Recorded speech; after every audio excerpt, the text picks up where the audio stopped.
Welcome to another episode of Taking Stock for the week and month ending the 31st of July 2026. I'm Kien, Trinh, Head of Research at Stock Doctor, and joining me today is our Portfolio Manager, Matthew Swartz, to stream to you all things share market. Welcome, Matt. Great to have you on board as we enter in the month of reporting season. That we are. It's on the eve of reporting period, isn't it, Can? So it's should be a very exciting month ahead, and it's great to be joining you again. Yeah, very exciting especially with all that geopolitical risk and the impact of costs on our businesses here. But Matt, this week really shifted the market's view on interest rates. We had inflation; it came in below expectations, and with the trim mean inflation holding steady at around 3.6%, and markets have almost completely ruled out another rate rise in August. They have Can, and it was only a week ago that investors were debating whether or not the RBA would be tightening again. But now the focus has shifted towards how quickly the economy is slowing. The softer inflation data suggests higher rates are finally feeding through to consumer demand, which may be an important backdrop heading into this reporting period. Yeah, definitely. And we're already seeing that in the company updates. I mean, Maya, they warned that consumers have become even more cautious over recent months, forcing greater discounting and also pressuring their margins. At the other end of the spectrum, though, we had Domino's Pizzas. They actually rallied despite having lower sales because franchise profitability continued to improve and they did maintain their earnings guidance. Yeah, so a bit of good news for Domino's investors, which has been, a pretty poor 5 years. But on the other hand, you had that defense technology business, Drone Shield, and it did remind investors about the risks of following thematics without the supporting fundamentals. Revenue guidance came in around 20% below consensus estimates, and analysts are now questioning whether its ambitious margin targets are actually achievable. So in our view, this is one to avoid for now, despite its recent financial health improvements.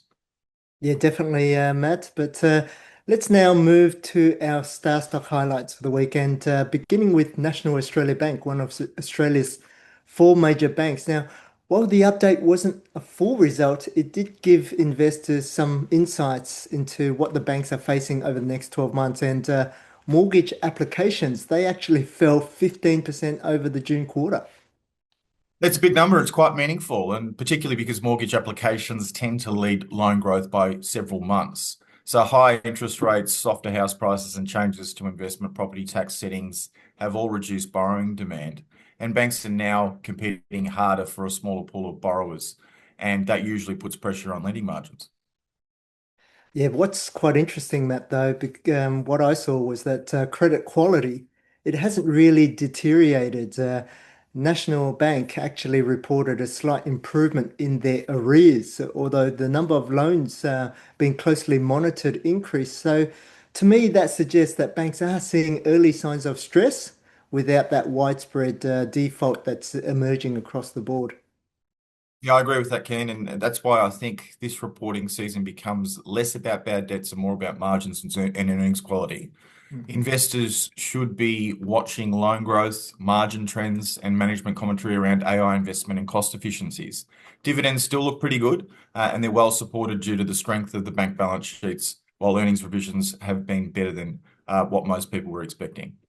Yeah, but heading into this reporting season, valuations do appear a bit stretched on that higher end. So just be mindful of that. But let's now turn to Woodside Energy, Australia's largest listed oil and gas producer. Now, the quarterly update was stronger than expected, and that was helped by higher realized oil and LNG prices.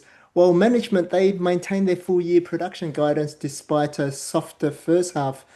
But what I found quite interesting was that the market's expectation for financial year 27, Scarborough, Woodside's flagship natural gas project in Western Australia, that's almost complete and it's on track for its first LNG later this year. Yet analysts still expect earnings to decline.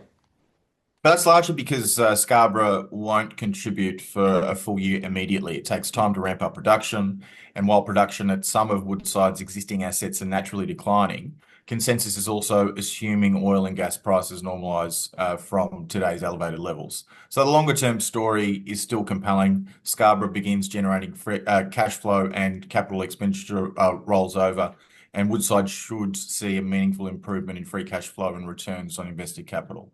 But that is more likely a story for FY28.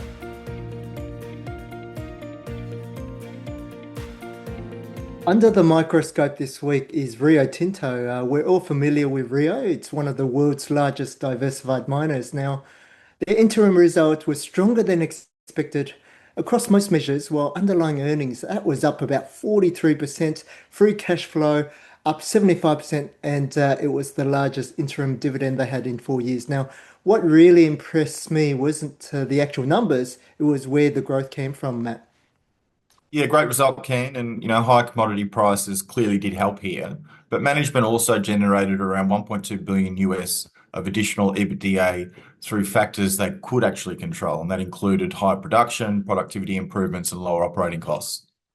And it also feels, Matt, that Rio is becoming a different business. Iron ore is still that largest earnings contributor, but copper now represents more than one third of their group earnings. Absolutely, and Rio's copper mine, Oyu Tolgoi, I hope I'm pronouncing that correctly, in Mongolia, continues ramping up at exactly the right time. Copper demand is benefiting from the electrification thematic, power grid investment, and increasingly the build out of AI data centers. Yeah, and for investors, those dividends, they also exceeded expectations with the forward gross dividend yield now close to 6%. And importantly, though, it wasn't because management increased the payout ratio. Exactly right. And the company maintained its 50% payout policy. The higher dividend simply reflected much stronger free cash flow.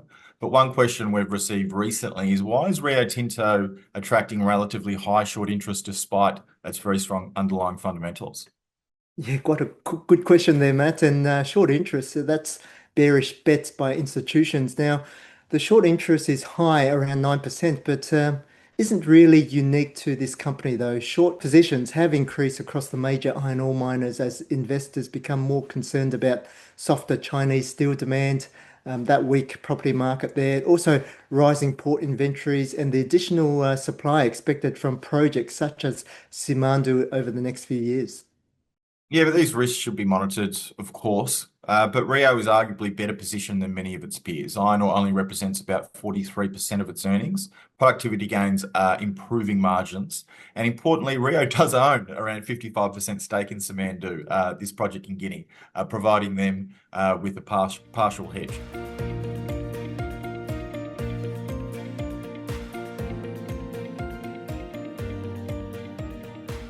Now for question of the week, which ties in nicely with today's discussion.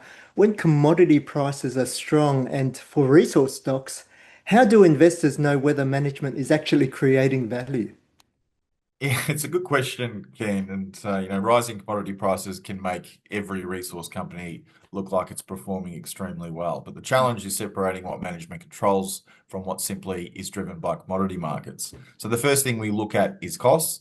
If commodity prices are rising but operating costs are increasing just as quickly, shareholders aren't really capturing that benefit. Yeah, and next is capital allocation. During boom periods, miners generate significant cash, so investors should watch where it's been deployed. Is management returning capital to shareholders? Are they reducing debt? Or are they investing in projects or acquisitions that have high rates of return on capital? That's often where value is either created or destroyed. And the third point here is execution. Compare what management promised with what they are delivering. Are production and cost guidance being met? Are major projects being delivered on time and within budget? What is the actual track record? Finally, we look at balance sheet strength. Resource cycles always turn. Companies that are conservative in their deployment of capital and have manageable debt levels will be better prepared when the cycle weakens. Yeah, it's so important financial health there, Matt. But Rio is a good example this week. You had very strong copper prices, that helped. But so did higher production, lower costs, and improved productivity. Likewise, Woodside's long-term value won't be determined by where oil trades next quarter, but by where Scarborough, Tryon, and also Louisiana LNG, where they deliver on their guidance. So commodity prices create the opportunity, but management determine how much of that opportunity ultimately becomes shareholder value. Yeah, wise words there, Matt. But that's all we have time for this week. And until next time, have a happy, healthy, and prosperous week ahead.